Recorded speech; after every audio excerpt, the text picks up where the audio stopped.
435 meters. And now the 32nd board is being shown. And for the first time here in Indonesia, the last race here in Southeast Asia was back in Singapore in 2005. So we're getting closer and closer. 2 sprint races this afternoon. And we hold our breath as the first row lights, second row lights. The lights go off and they're underway and explode away from the dock. And 10,000 horsepower go racing across 435 meters, now charging their way up toward the commitment buoys. And as they push along the side, Eric Stark trying to make a move. Torrente on the outside and 2. And Torrente is fighting to get himself into that #1 spot as the green flag is officially out, as the field of drivers come whistling. From one of the most spectacular wonders of the world on the shore of Lake Toba in northern Sumatra, it's round #1 of the UIM Formula 1 H2O World Championship for powerboating at the inaugural Kopiko Grand Prix of Indonesia. Hi everybody, I'm your host Stephen Michael, happy to be back for my 27th straight season along with my partner of 22 years, ex-world champion Jonathan Jones of Wales. And we greet you in lovely Indonesia, just north of the equator on a spectacular and warm day, kicking off our 39th year of UIM Formula 1 H2O Powerboat racing. The whole country of Indonesia has come out and into the majestic northern Sumatra region, which is well known as one of the leading tourist destinations. Now, Jonathan, you've been here for more than a few days. Give me your thoughts. What do you think of this place? I think it's fantastic. Oh yeah, Indonesia is something special, no question about it. The location, very, very friendly. They've been so welcoming with us, and yeah, it's a great place to race, and I'm sure a fantastic place to come on holiday. Beautiful, breathtaking scenery. Now, the race circuit here in Lake Toba is so large, it acts more like an ocean. Jonathan, this is one of the longest technical layouts we've seen in the last few years, including a pair of right-hand turns. Why don't you take us around and tell us what you think and what we can expect in this race course today? As you said, Steve, really difficult track. Come down past the start-finish line into #1, #2. This is a difficult area. We've already seen boats go over there earlier on this morning in free practice. From #2 down to #3, that's a right-hander. These boats was canceled yesterday because of high winds and rough water conditions.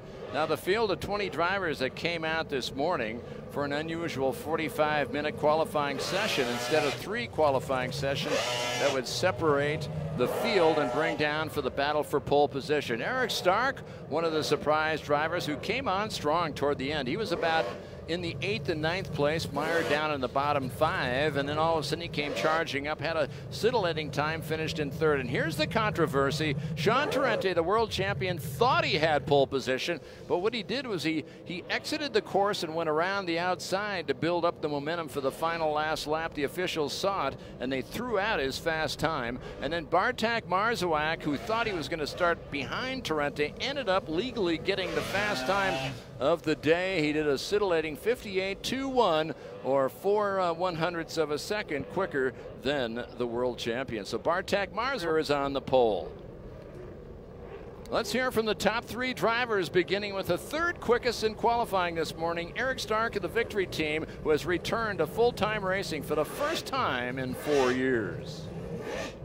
As I would say, I had a lot of problems in the middle of the time trial, and I did 2 good laps. And no, I'm very happy. You know, the team have been away for a few years, and even me. So this is a very good result for us, and even for Ahmed, that doing his first race in Formula 1, and he will start 7th. So yeah, I would say like a very decent day for the team.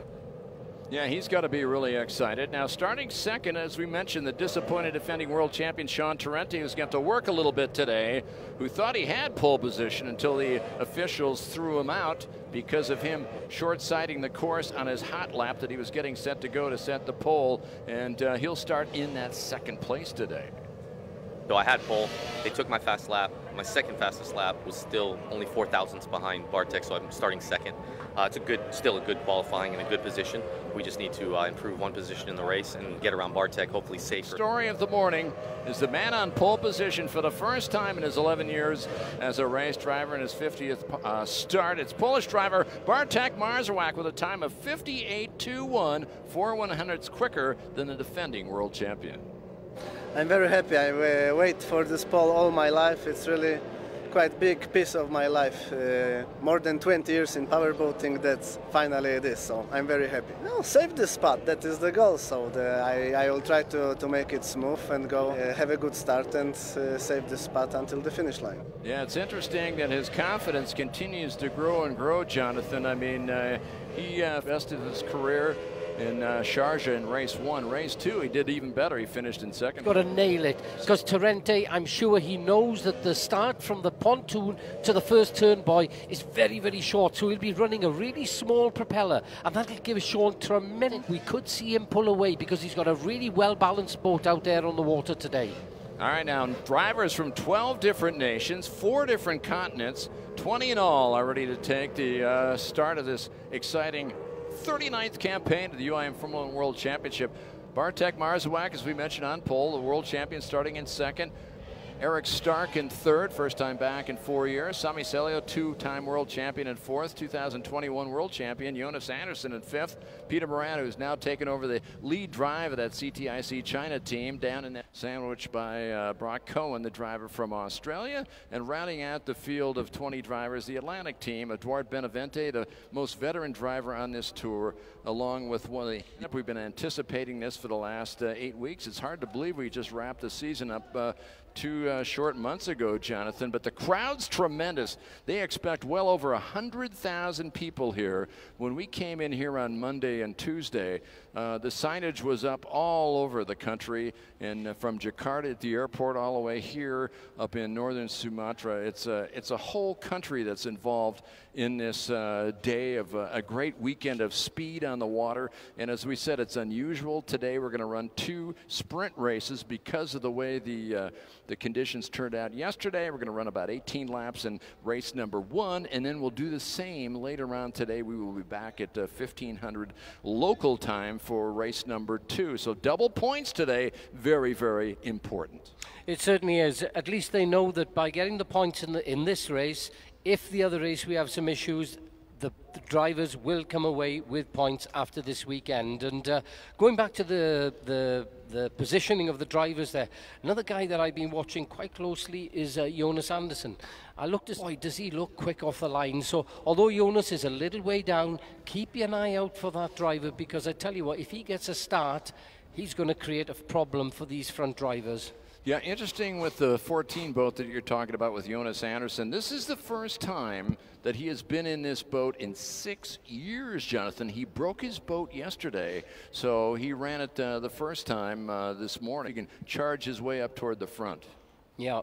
A couple of other guys to think about out there is Ferdinand Zandenbergen. I've spoken a little bit about him, the young driver from the Netherlands. He's a rookie at the moment, but seems to be doing a great job out there. So, as we speak, Steve, any of the top 6 could actually win this race. All right, less than a minute to go. We hold our breath. All eyes are glued on the start lights, which are out in the middle of the race course. This is 2.2 kilometers around, 9 pins, and they will head off to 2 commitment buoys, 435 meters. And now the 32nd board is being shown. And for the first time here in Indonesia, the last race here in Southeast Asia was back in Singapore in 2005. So we're getting closer and closer. 2 sprint races this afternoon. And we hold our breath as the first row of lights, second row of lights. The lights go off and they're underway and they explode away from the dock. And 10,000 horsepower go racing across 435 meters, now charging their way up toward the commitment buoys. And as they push along the side, Eric Stark trying to make a move. Torrente on the outside and 2. And Torrente is fighting to get himself into that number 1 spot as the green flag is officially out, as the field of drivers come whistling around. Bartek Marszalek trying to stay up into that first place position, and he got a great start. Look at the Polish driver pull away here 10 laps in, or 10 seconds ahead, as he got around turn number 8. Torrente's about 10 boat lengths back. Celio is pushing hard. He started 4th, he's up into 3rd, and then a 2-boat battle between Stark and Jonas Anderson for that 4th place position. What a start by Bartek Marszalek. He needs to win this race. came off the line. I think he was running a slightly bigger propeller than Sean Torrente, who seemed to have the legs on him. But as he increased in speed, he had a bigger propeller, more top-end speed, and he was able to get into that first turn just ahead of Torrente and start making his way forward. He's got clear water ahead of him, Steve, for a while. This is where he could really make up some ground. Push up on Eric Stark, but Stark is able to pull away. Jonas Anderson dropping back. I wonder if the 2021 world champion may have a bit of a problem here, but he comes charging up on the outside. A good battle going on for fourth place, Jonathan. Yeah, I think that Jonas has definitely got the legs on Stark there, sitting in third at the moment. And you can see that Jonas is on the outside, Stark's on the inside. Jonas seemed to try and get ahead of him in that last lap. He tried to cut inside him, but he got some dirty water. It got rather rough. He had to back there on the right of your screen, Victory Team based out of Dubai. And the 36-year-old driver from Sweden back on the tour. First time in 4 years. You got two Swedes right there fighting for the fourth. And in the fifth spot, trying to get up into the mix in that fourth place battle, Peter Morin, the driver out of France. But right now, the leader, Bartek Marszalek, he's holding about 2.5 seconds. I noticed that Sean Torrente in the last lap was able to pull out a few boat lengths on Sami Celio, the two-time world champion. So he's got about a 2-second cushion right now between second and third place as the field comes by. Now remember, this is a shorter than normal race. This is a sprint race. So I'll tell you what, you want to do it all right now early on. There's no waiting for a good time. Right now is the good time, and you got to make hay. The Bartek Marszalek, he's pulling away from the rest of the field, Steve. This is something that we have not seen for a long time.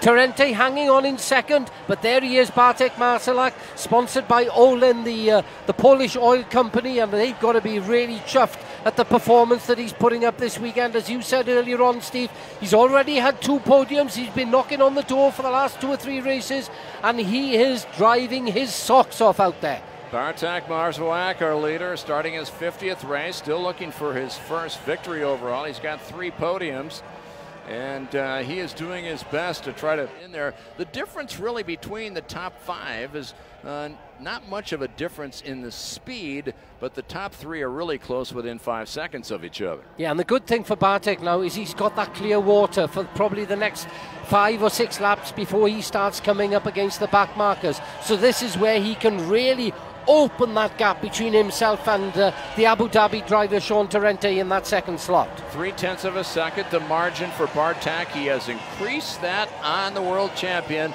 It's up to 3.15 seconds, the difference between first and second. Meanwhile, Torrente has gained a little bit more ground on the third place, Sami Celio, who has dropped back about another half second. And then Eric Stark is 5 seconds back of Celio, with Jonas Anderson just a second behind him. So very close, the top 3. Then there's a bit of a split between 4 and 5. Yeah, Jonas then, he certainly hasn't given up, but he's under pressure from Peter Morin, the French driver, who's pushing for all he's worth. We do know that that French boat has got some serious pace out there. Watch out for the number 7 boat in the next 2 or 3 laps. As we look at Peter Morin, the veteran driver who has replaced his ex-father-in-law, 3-time world champion Philippe Shep, who stepped aside.